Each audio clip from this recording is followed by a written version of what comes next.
కలియుగ దైవం తిరుమల తిరుపతి లడ్డు వివాదం అయితే గత కొన్ని రోజుల నుంచి కూడా వివాదాస్పదంగా మారింది. అలాగే ఇందులో గత వైసీపీ ప్రభుత్వం అయితే ఇందులో కల్తీ నెయ్యి వివాదం కల్తీ చేసిందంటూ కూడా దీనిపై ఇప్పుడైతే సిట్ విచారణలో కూడా తేలినటువంటి పరిస్థితి ఉంది. ఇలాగ ప్రధానంగా దీనిపై కాకినాడ ఎంపీ తంగెళ్ల ఉదయ శ్రీనివాస్ గారు కూడా దీనిపై ఇప్పుడు పోస్టులు కూడా ఆవిష్కరించారు. మరిన్ని విషయాలు తెలుసుకునే ప్రయత్నం చేద్దాం. సార్ చెప్పండి, ఈ కల్తీ లడ్డు వివాదం సిట్లో ఏమీ లేదని తెలియదని కూడా వైసీపీ నాయకులు చెప్తున్నారు. కానీ దీనికి సంబంధించిన వివరాలు ఏ విధంగా ఉన్నాయి?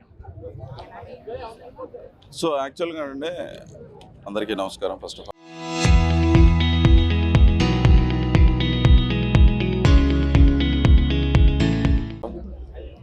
తిరుపతి లడ్డూలో కల్తీ జరిగిందనేది సిట్ ఇచ్చిన రిపోర్ట్లో టోటల్ ఇన్ డీటెయిల్డ్ ఉంది. 2019లో ఎప్పుడైతే లడ్డూ కాంట్రాక్ట్ విషయంలో అంటే నెయ్యి కొనుగోలు విషయంలో చేసిన అన్నిటిని కూడా వైసీపీ ప్రభుత్వం రాగానే టోటల్ అంటే ఒక ఇడ్లీ పిండి చేసుకునేటోడికి టర్నోవర్స్ తగ్గించేసి, అలాగే సంబంధం లేని వాళ్ళకి అంటే నెయ్యికి వాళ్ళకి సంబంధం లేని వాళ్ళకి టెండర్స్ అన్నీ రిలీజ్ చేసేసి టర్నోవర్స్ని తగ్గించేసి అన్ని క్వాలిఫికేషన్స్ని రద్దు చేసేసి కల్తీ నెయ్యి ఎవరైతే పర్ఫెక్ట్గా ఎక్కువ డబ్బులు ఇచ్చి వీళ్ళకి ఎక్కువ డబ్బులు ఇచ్చి తక్కువ దాంతో కెమికల్ నెయ్యి ఇవ్వగలరో వాళ్ళని సెలెక్ట్ చేసుకున్నారు. వాళ్ళు సెలెక్ట్ చేసుకోవడం పాటు ఆల్రెడీ రిపోర్ట్స్ వచ్చినాయి, దాన్ని సప్రెస్ చేశారు. మొన్న కూటమి ప్రభుత్వం వచ్చిన తర్వాత ఎన్నో కంప్లైంట్స్ వచ్చిన తర్వాత మా అధినాయకుడు పవన్ కళ్యాణ్ గారు దాన్ని తెర బయటికి తీసి అసలు ఏం జరిగిందని విచారించిన తర్వాత అందులో కెమికల్స్ అన్నీ కూడా మొత్తం ఇందులో రాసున్న కెమికల్స్ అన్నింటినీ కూడా సుమారు రంగు కోసం కానివ్వండి, వాసన కోసం కానివ్వండి, యాసిడ్స్ ఇలాంటి ఎన్ని కెమికల్స్ కూడా వాడటం జరిగింది. అసిటిక్ యాసిడ్స్ కానివ్వండి, లాక్టిక్ యాసిడ్ ఇవన్నిటిని వాడటం జరిగింది. ఇవన్నిటిని వాడి 235 కోట్ల రూపాయలు అంటే సుమారు 1,60,00,000 కేజీలు నెయ్యి కొంటే అందులో 68 లక్షల కిలోలు నెయ్యి వచ్చేసి కల్తీ నెయ్యి కలపటం, అందులో 235 కోట్ల రూపాయలు ఫ్రాడ్ జరగటం, అలాగే 20 కోట్ల లడ్డూల్ని వీళ్ళు ప్రజలకి కల్తీ నెయ్యితో కెమికల్ లడ్డూస్ని మొత్తం అందరికీ కూడా ప్రజలకందరికీ కూడా పంచిపెట్టడం, అది టోటల్లీ రిపోర్ట్ అంతా కూడా రావడం జరిగింది. అనిమల్ ఫ్యాట్ అన్నది సిట్టి ఏమంటుందంటే అనిమల్ ఫ్యాట్ అంటే కొవ్వు అనే దాంట్లో ఒక రిపోర్ట్లో ఉంది, ఇంకొక రిపోర్ట్లో జంతువు కొవ్వు లేదు అన్న. అంటే ఆ కెమికల్స్ వాడటానికి అన్నిటికీ కూడా జంతు కొవ్వే ఉపయోగిస్తారు. అంటే డైరెక్ట్గా ఇండైరెక్ట్గా కూడా కొవ్వు ఉందని అందులో క్లియర్గా తెలుస్తుంది. సో యాక్చువల్లీ నెయ్యితో చేయవలసిన లడ్డూల్ని కొవ్వు లేదని ఎగరేసుకోవడం నెయ్యితో చేసేవని చెప్పచ్చు కదా వైసీపీ వాళ్ళు. నెయ్యితో చేసేవని వాళ్ళు ఎవరో చెప్పట్లేదు, ప్యూర్ నెయ్యితో చేసేవని ఎవరో చెప్పట్లేదు.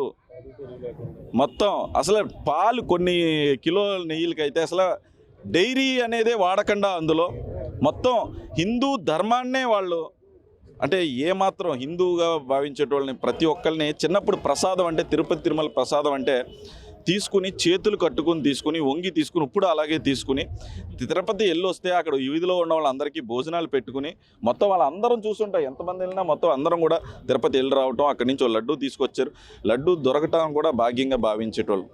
అలాంటిది ప్రపంచవ్యాప్తంగా వస్తారు వీళ్ళు ఈ కల్తీ లడ్డూల్ని 1,00,000 అయోధ్య రామ మందిర్కి కూడా పంపారు. అంటే ఏ విధంగా హిందూ ధర్మం పట్ల మినిమం ఒక నైతిక విలువ కూడా లేకుండా వాళ్ళకి హిందూ ధర్మాన్ని తొక్కేసి అంటే కరప్షన్ అనేది ఏ లెవెల్కి వెళ్ళిపోయింది, అవినీతి అనేది ఏ లెవెల్కి వెళ్ళిపోయిందంటే వీళ్ళకి దేవుడి దగ్గరికి కూడా వచ్చేసారు. దేవుడి దగ్గరికి లడ్డూల దగ్గరికి వచ్చేసిన ఇలాంటి ప్రభుత్వం మా ప్రభుత్వం కోరేదల్లా ఏంటి అంటే మీరు ఈ ప్రభుత్వాన్ని ఎంచుకోవటం వల్ల ఎంత పెద్ద పాపం జరిగింది ప్రజలందరూ తెలుసుకోవాలి. తిన్న ప్రసాదంలో ఇలాగ జరిగింది, దేవుణ్ణి మొత్తం అందరం కలిపి క్షమాపణ అడుగుదాం. మా అధినేత పవన్ కళ్యాణ్ గారు ప్రభుత్వం ఎవరున్నా సరే ప్రభుత్వం అని చెప్పి వాళ్ళ చేసిన పాపానికి కూడా దీక్ష చేశారు, 11 రోజులు దీక్ష చేశారు. సో మొత్తం రాష్ట్ర వ్యాప్తంగా కూటమి ప్రభుత్వంలో ఉన్న ప్రతి నాయకుడు కూడా హిందూ ధర్మానికి జరిగిన అన్యాయాన్ని, అలాగే తిరుపతి తిరుమల దేవస్థానం భక్తులకు జరిగిన అన్యాయానికి, ప్రపంచవ్యాప్తంగా ప్రసాదం తిన్న ప్రతి ఒక్క భక్తుడికి ఎలాంటి అన్యాయం జరిగింది, ఒక కెమికల్ లడ్డూని ఎలా పంచిపెట్టారని తెలియజేయడం కోసం, అలాగే దేవుణ్ణి కూడా మేమందరం కూడా క్షమించమని, మనిషి అన్న కూడా ఇంత లెవెల్కి దిగజారుతాడని చెప్పి ఆయన కూడా తెలిసి ఉండదు.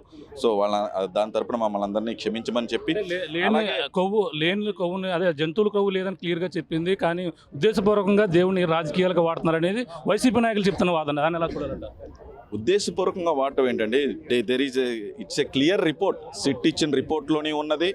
అలాగే వీళ్ళు నేషనల్ దాంట్లోంచి కూడా రిపోర్ట్ తీసుకున్నారు, అందులోంచి ఉంది. ఏముంది అంటే డైరెక్ట్ అనిమల్ ఫ్యాట్ ఉందా లేదా అనేది ఒకటే నిర్ధారించాలి. కానీ అనిమల్ ఫ్యాట్తో వాడిన కెమికల్స్ అన్నిటిని కూడా ఇందులో వాడారు.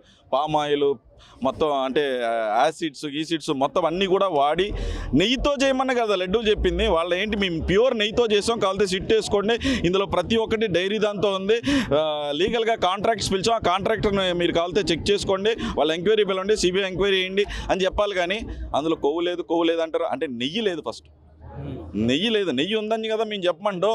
నెయ్యి ఎలా తయారు చేసావు నువ్వు? వాసన రావడానికి ఒక కెమికల్, చూడటానికి అలా ఉండటానికి ఒక కెమికల్, అంటే దానికి ఇట్లా టేస్ట్ రావడానికి ఒక కెమికల్స్, మొత్తం అన్ని కెమికల్తో చేసిన లడ్డు. అసలు దేవుడు ప్రసాదాన్ని ఇలా తయారు చేశారని మీ అందరికీ కూడా తెలుసు. ఇది మనకని కాదు, హిందూగా ఉన్న ప్రతి ఒక్కడో మనోవేదనకి చెందినవాడు. ఎప్పటి నుంచో ఉన్నవాళ్ళు, అంటే రాజకీయాలు ఈ లెవెల్కి దిగజారిపోయిందనే చెప్పి పెద్దలందరూ కూడా, అంటే ఢిల్లీలో పార్లమెంట్ జరుగుతుంటే మీ స్టేట్లో ఏందయ్యా మమ్మల్ని తీసుకొచ్చి ఈ లడ్డూలు ఇచ్చారని ప్రతి ఒక్క నార్త్ ఇండియన్ పార్లమెంట్లో హిందువులందరూ కూడా అడుగుతుంటే చాలా బాధేసింది. మా రాష్ట్రంలో ఇలా మీ రాష్ట్రంలో ఇలా జరిగింది, లాస్ట్ ప్రభుత్వం ఏం చేస్తారంటే క్షమించండి, ఇక నుంచి అలా జరగదు, ఆ దొంగలు ఎలా చేశారు, ఆ దొంగ ప్రభుత్వం, వాళ్ళకి హిందూ ధర్మం పట్ల ఏ ఒక్క చిత్తశుద్ధి లేదు వాళ్ళకి, సో అలా చేశారు, ఇక నుంచి అలా జరగదు, క్షమించండి అని చెప్పి ఎంపీలకి, మిగతా రాష్ట్రాల ఎంపీలందరినీ కూడా అడుగుకోవడం జరిగింది. అంబటి రాంబాబు అరెస్ట్ని ఎలా చూడాలంటే, మిగిలిన ఇలా ప్రశ్నించి ప్రతి ఒక్కరిని కూడా తప్పుడుగా కేసులు పెట్టి అరెస్ట్ చేస్తున్నారు. ఏం లేదా, మీరు తప్పుడుగా కేసులు పెట్టారంటే ఏమన్నారు, విన్నారా లేదండి? చెప్పండి, మిమ్మల్ని అడుగుతున్నాం, విన్నారా లేదా? ఏమన్నాడో విన్నారు కదా. అది ఫ్లోలో వచ్చింది తప్ప ఉద్దేశపూర్వకంగా అనలేదు. క్షమాపణ కూడా చెప్పాం, కానీ ఉద్దేశపూర్వకంగా మళ్ళీ ఇలా హింసించడం సరైనది కాదు, కేసు మీద కేసు పెడుతున్నారు. అది ఉద్దేశపూర్వకంగా కాదా? చూశారు కదా ఎలా ఉందో. బూతులు అంటే ఏంటంటే, ఆయన డయాఫామ్ వాళ్ళ గురించి అడిగినా సరే ఏదో మాట్లాడుతుంటారు, ఆయనకి ఏం తెలియదు. తెలిసింది వైసీపీ ప్రభుత్వంలో ఎవరికి తెలిసిందల్లా ఏంటి, బూతులు ఒక్కటే. ఏదైనా ప్రెస్ మీట్ పెట్టమంటే బూతులు మాట్లాడటానికి పెడతారు తప్ప సబ్జెక్ట్ మాట్లాడటం కోసం ఏ రోజు పెట్టలేదు. పాపం వాళ్ళని అంటానికి ఏం తప్పలేదు, వాళ్ళంటి వాళ్ళని సెలెక్ట్ చేసుకున్నారు జగన్మోహన్ రెడ్డి గారు. సో వాళ్ళని అదే మాట్లాడటం వచ్చు. అది ప్రతిసారి మాట్లాడితే ప్రజలు ఒప్పుకోరు, ప్రభుత్వం ఒప్పుకోదు. ప్రభుత్వం మారింది, సో ఇప్పుడైనా కరెక్ట్గా నోరు అదుపులో పెట్టుకుని మాట్లాడాల్సింది. ధన్యవాదాలు. ఇది పరిస్థితి ప్రస్తుతం అయితే. ఏదైతే ఈ యొక్క కల్తీ నెయ్యి వ్యవహారంలో, అలాగే కాకినాడ జనసేన ఎంపీ ఎవరైతే ఉన్నారో దానిపై కూడా పోస్టులు కూడా ఆవిష్కరించారు. అలాగే కల్తీ జరిగిన వైసీపీ ప్రభుత్వంలో ఈ విధంగా కల్తీ తయారు చేసి, అలాగే నెయ్యి, అలాగే పాలు పెరుగు లేకుండా నెయ్యిని తయారు చేసి ఒక కెమికల్తో లడ్డూలు కూడా తయారు చేసి, అంతేకాకుండా అయోధ్య రామ మందిరాన్ని కూడా అనేక లడ్డూలు కూడా పంపించారు. ఈ విధంగా అపవిత్రం చేసిందే కాకుండా ఈ విధంగా వాళ్ళ నెయ్యి అందులో కల్తీ లేదని కూడా ఈ విధంగా మాట్లాడడం కూడా సరైనది కాదంటూ కూడా చెప్పుకొస్తున్నారు. ఏదైనా హిందువుల మనోభావాలు దెబ్బతినే విధంగా గత వైసీపీ ప్రభుత్వం వ్యవహరించింది.